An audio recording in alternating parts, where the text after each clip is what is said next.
So போன வீடியோவில் பார்த்த மாதிரி நாங்கள் 2 பேரும் பெங்களூர் வந்துட்டு 2 பேரும் சேர்ந்து ஒரு சும்மா ஒரு ரைட் போவோம். எப்படியும் பெங்களூரில் ரொம்ப டிராஃபிக் இருக்கும்ல, பரவாயில்ல போவோம் அப்படின்ட்டு நாங்கள் எங்கேயோ போகிறோம். அது என்னென்னா, என்னோடய தம்பி வெளிநாட்டு போகிறான். அதனால அவனை விடுறதுக்கு தான் நான் வந்திருந்தேன் பெங்களூர் ஏர்போர்ட்லேருந்து போகிறோம். ஸோ அதான் இப்போ ஃப்ரெண்டோட பைக் எடுத்துகிட்டு இவனை கூட்டிகிட்டு அப்படியே கிளம்பிட்டோம் போகிறதுக்கு. டிராஃபிக் அதிகம் தான்ப்பா பெங்களூரில், என்ன தான் சொன்னாலும். ஆனாலும் நம்ம எப்போ ஓட்டுற மாதிரி தான் ஓட்டுவோம்.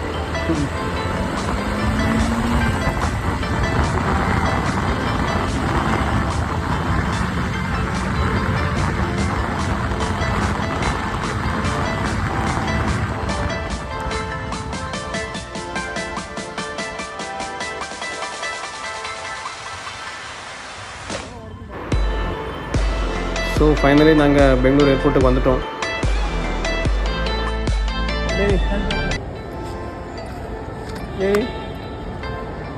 போயிட்டு வா. பாய்.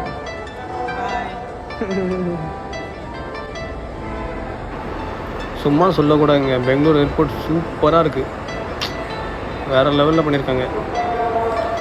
ஸோ அப்படியே சரி கிளம்பும்போது லாஸ்ட்டில் ஒரு ஹக் கொடுக்கலன்னா எப்படி, கட்டி போடுறா. ஸோ அதுக்கப்புறம் அவன் கிளம்பிட்டான். சரி பார்த்துப்போ அப்படி சொன்னு அவனை அனுப்பி வச்சுட்டு, ஒன்றும் இல்லை அப்படின்ட்டுலாம் சொன்னு அனுப்பி வச்சுட்டேன். ஆனால் அவன் போகிறது எனக்கே ஒரு மாதிரி தான் இருந்துச்சு. ஏன்னா இத்தனை வருஷமாக நம்ம கூட இருந்துக்கிட்டு சின்ன வயசுலேருந்து திடீர்னு வெளிநாட்டு போகிறான்ல, பிரியும் போது எப்படியும் வருத்தம் இருக்க தான் செய்யும். ஸோ அப்படி நான் அவனை விட்டுட்டு அப்படி நான் கிளம்பிட்டேன். நான் ரிட்டர்ன் திரும்பி இங்கே குந்தாப்பா வரணும்ல அப்படின்ட்டு.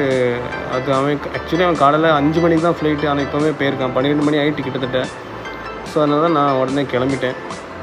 அப்படியே அவனுக்கு ஒரு பாய் அந்த வண்டியில் உட்காந்து பாய் தான்.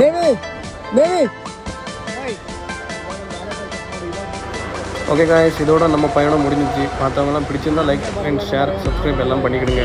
பாய்.